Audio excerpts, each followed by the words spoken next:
बिस्मिल्लाहिर्रहमानिर्रहीम।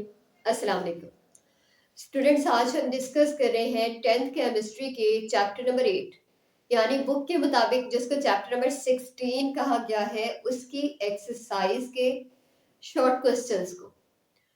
इससे पहले हमने चैप्टर नंबर 8 कंप्लीट डिस्कस किया और उसकी तमाम वीडियोस मौजूद हैं। स्टूडेंट्स, अब चैप्टर नंबर 8 की एक्सरसाइज के जो शॉर्ट क्वेश्चंस हैं, ज़्यादातर शॉर्ट क्वेश्चंस तो इसमें सीधे सीधे पूछे गए हैं, लाइक जो आपने लेक्चर्स के दौरान पढ़ा था वही पूछा गया। लेकिन चलिए हम फिर भी इसको सॉल्व कर लेते हैं। तो इसका क्वेश्चन नंबर 1 मैं रीड कर रही हूँ और क्वेश्चन नंबर 1 है, what role is played by pine oil in the froth flotation process. अब आपने फ्रोथ फ्लोटेशन प्रोसेस पढ़ा था जब हम कॉन्सेंट्रेशन कर रहे थे ओर की, concentration of ore from gangue particles. तो वहां पे हमने ये पढ़ा था कि हम जो ओर पार्टिकल्स हैं उनको पाइन ऑयल की मदद से वेट कर देते हैं और जो गैंग पार्टिकल्स हैं उनको वाटर से वेट करते हैं। और इस वेटिंग के दौरान क्योंकि ऑयल की डेंसिटी कम है तो वो लेस डेंस होने की वजह से टॉप पर आ जाता है, और क्योंकि और पार्टिकल्स जो हैं वो सारे के सारे पाइन ऑयल से वेट किए हुए हैं, तो इसलिए वो पाइन ऑयल जब ऊपर आता है तो और को भी साथ ही ले आता है। और जैसे ही हम उसके अंदर से एयर को पास ऑन करवाते थे ट्वेयर्स की मदद से, तो हम देखते थे कि ऊपर ऊपर सरफेस पे फ्रोथ बन जाती है, झाग बन जाती है और इसको स्किम कर लिया जाता है। तो स्टूडेंट्स, क्वेश्चन नंबर 1 का आंसर आपने लिखना है, pine oil helps in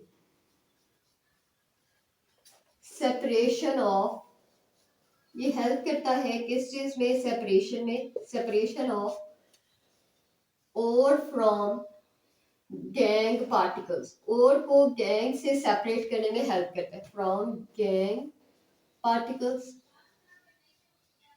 gang particles. और ये सेपरेशन करवाता कैसे है, तो उसके लिए एक रीजन साथ लिख लें, due to its low density, density के लो होने की वजह से ये और को गैंग पार्टिकल से सेपरेट करवाता है। और चाहे तो आप इसके अंदर ये भी लिख दें, और from gangue particles in the form of froth, ये भी लिखा जा सकता है। लेकिन अगर आप इतना भी लिख देते हैं तो ये प्रॉपर आंसर है और इसके मार्क्स आपको 2 मार्क्स का शॉर्ट क्वेश्चन आता है तो इसके 2 नंबर आपको मिलेंगे। सही है। अब हम क्वेश्चन नंबर 2 देखते हैं। क्वेश्चन नंबर 2 लिखा हुआ है, name the various metallurgical operations.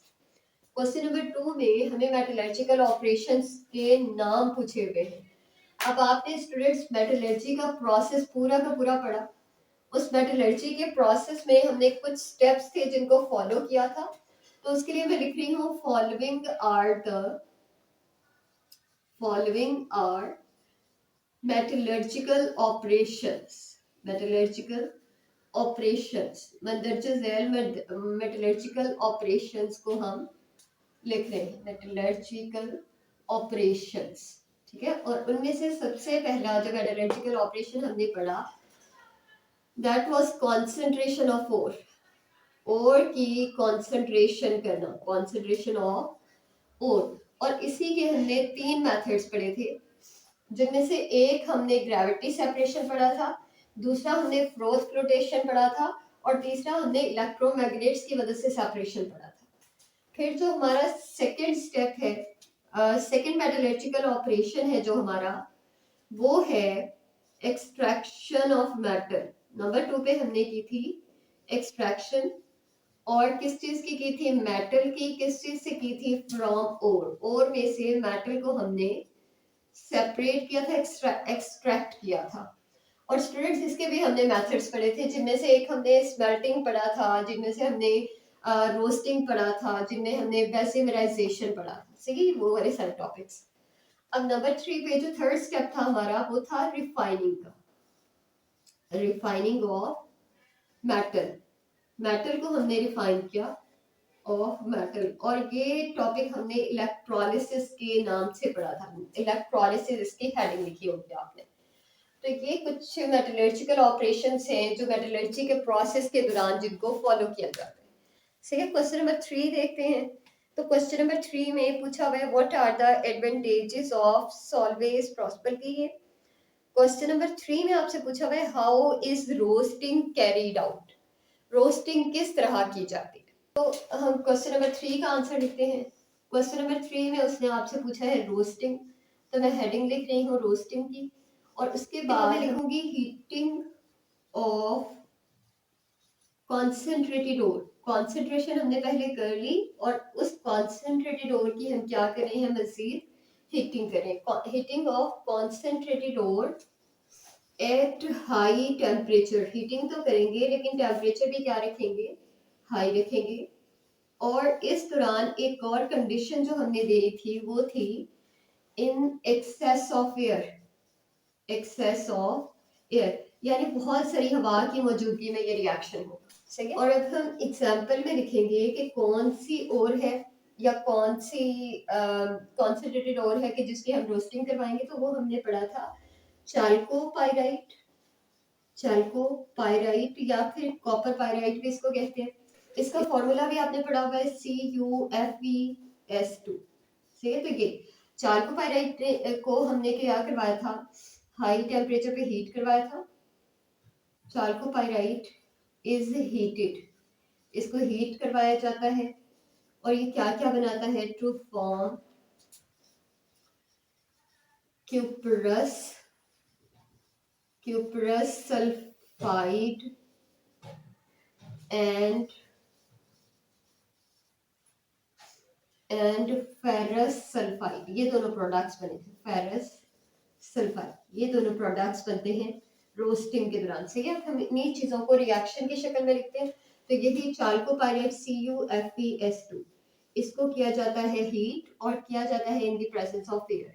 हवा के अंदर ऑक्सीजन है तो मैंने ऑक्सीजन लिख दिया, और जो प्रोडक्ट्स बनते हैं वो Cu2S बनता है और FeS बनता है, और साथ में SO2 गैस बनती है। ये तीनों प्रोडक्ट्स बनते हैं। ये रिएक्शन अभी बैलेंस नहीं है, इसको हम बैलेंस कर लेते हैं। और इस रिएक्शन को बैलेंस करने के लिए ना आप यहाँ पे 2 लगा देंगे, यानी 2 मोल्स ऑफ चाल्कोपाइराइट, और जो प्रोडक्ट्स बनेंगे उनमें बनेगा 2 मोल्स ऑफ फेरस सल्फाइड। बाकी सब चीजें ठीक है। तो ये हमारी रिएक्शन है और ये आपका रोस्टिंग का प्रोसेस है, जो कि क्वेश्चन नंबर 3 था। अब हम क्वेश्चन नंबर 4 को देखते हैं। तो क्वेश्चन नंबर 4 में पूछा हुआ है explain process of electro refining.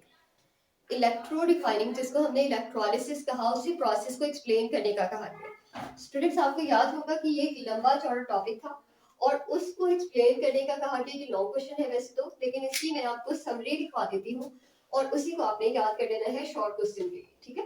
वैसे तो वही लॉन्ग क्वेश्चन भी है, लेकिन उसको थोड़ा ज्यादा एक्सप्लेन कर देंगे तो लॉन्ग क्वेश्चन बन जाएगा, और जरा कम एक्सप्लेन करेंगे तो शॉर्ट क्वेश्चन बन जाएगा। सही है।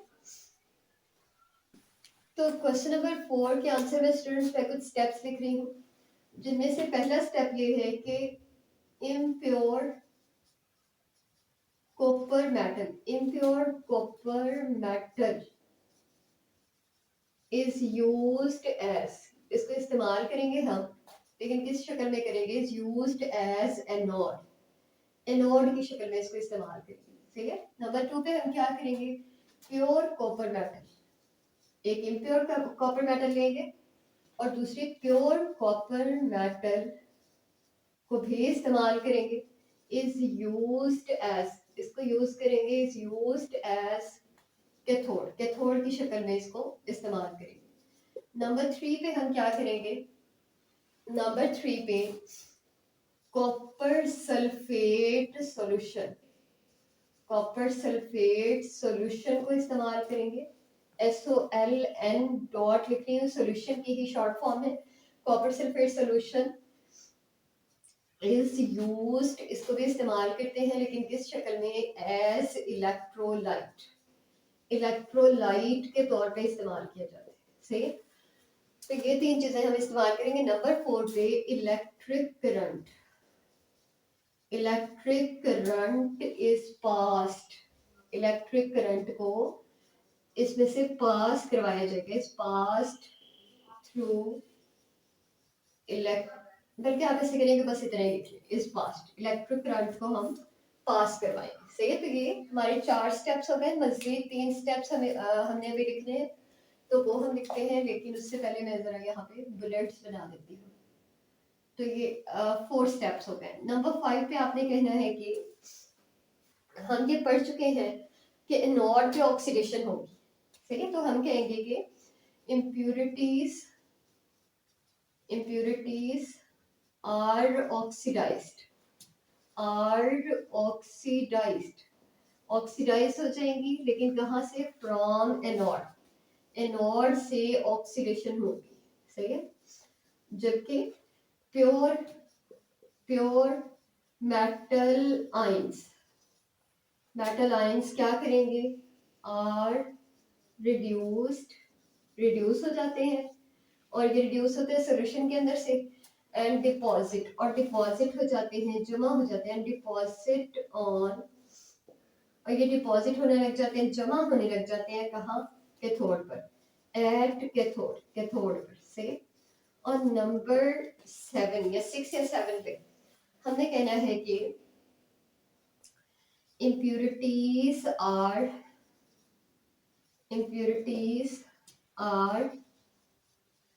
प्यूरिफाइड। इम्प्योरिटीज को भी मजीद प्यूरिफाई कर लिया जाता है। और आपको याद होगा, अगर थोड़ा सा याद हो, तो हमने ये कहा था कि वो जो इम्प्योरिटीज होती है ना, असल में वो भी कोई फेंकने वाली चीज नहीं होती है, उसमें कुछ मेटल्स ही होती है, और जो दूसरी मेटल्स पाई जाती है उनमें से एक तो गोल्ड होता है और दूसरा सिल्वर होता है, तो महंगी मेटल्स पाई जाती है, सही है। यही हमने वो पूरा प्रोसेस लिखा है। और स्टूडेंट्स, अगर आपको ना इलेक्ट्रोलिसिस का प्रोसेस आपने लॉ के लिए अभी तक नहीं याद किया हुआ, तो कुछ ना याद करने से बेहतर है कि आप ये 7 स्टेप्स याद कर लें। इलेक्ट्रोलिसिस का प्रोसेस अगर आपको लॉन्ग में आता है और आपको नहीं आता, तो आप यही लिखेंगे, तो आपको मार्क्स कुछ ना कुछ मिल जाएंगे, सही है। ऑब्वियसली 5 में से 5 तो नहीं मिलेंगे, लेकिन 2-3 मिलने के चांसेस है, क्योंकि ये पूरा वही प्रोसेस लिखवाया मैंने। फिर हम आगे चल रहे हैं, तो हम देखेंगे अपना क्वेश्चन नंबर 5। और क्वेश्चन नंबर 5 में पूछा हुआ है, what are the advantages of Solvay process के कुछ एडवांटेजेस बता दें।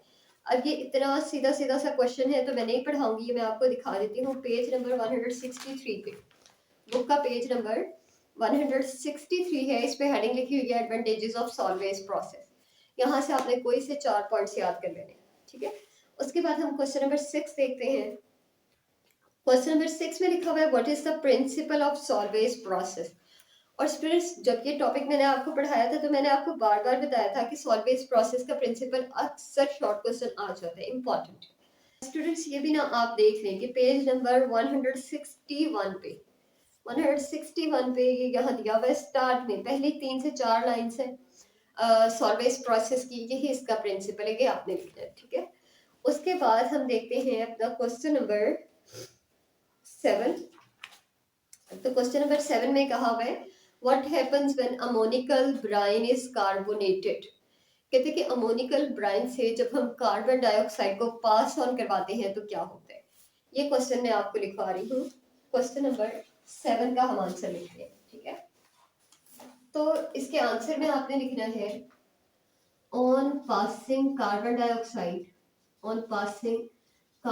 डाइऑक्साइड थ्रू अमोनिकल ब्राइन में से CO2 को पास करवाने से, थ्रू अमोनिकल ब्राइन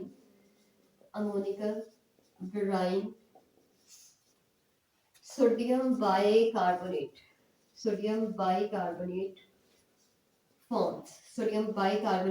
बन जाता है, सही है। और इसके रिएक्शंस हैं, और ये हमें पता है कि सोडियम बाइकार्बोनेट सिर्फ उसी कंडीशन में बनेगा जब हम टेम्परेचर को बहुत लो कर देंगे। व्हेन, यहाँ लिख रही हूँ मैं, टेम्परेचर इज कैप्ड, जब हम टेम्परेचर को कितना रखेंगे, 15 डिग्री सेल्सियस या उससे बिलो रखेंगे, 15 डिग्री सेल्सियस, सही है। तो ये मैंने लिख लिया, टेम्परेचर कैप्ड 15 डिग्री सेल्सियस। अगर कोई बच्चा एवरेज स्टूडेंट है, तो उसके लिए ये आंसर काफी है, इस आंसर से आपको मार्क्स मिल जाएंगे, ठीक है। लेकिन अगर कोई टॉपर्स बच्चे हैं, तो वो फिर इसके साथ रिएक्शन ऐड कर लें। रिएक्शन में आपको लिखवा देती हूँ। आपने ये कहा है कि CO2 गैस पास होगी, और किस चीज में से होगी, अमोनिकल ब्राइन से होगी। और अमोनिकल ब्राइन का आपको याद होगा, ये पूरा लेक्चर आपका पढ़ा हुआ है।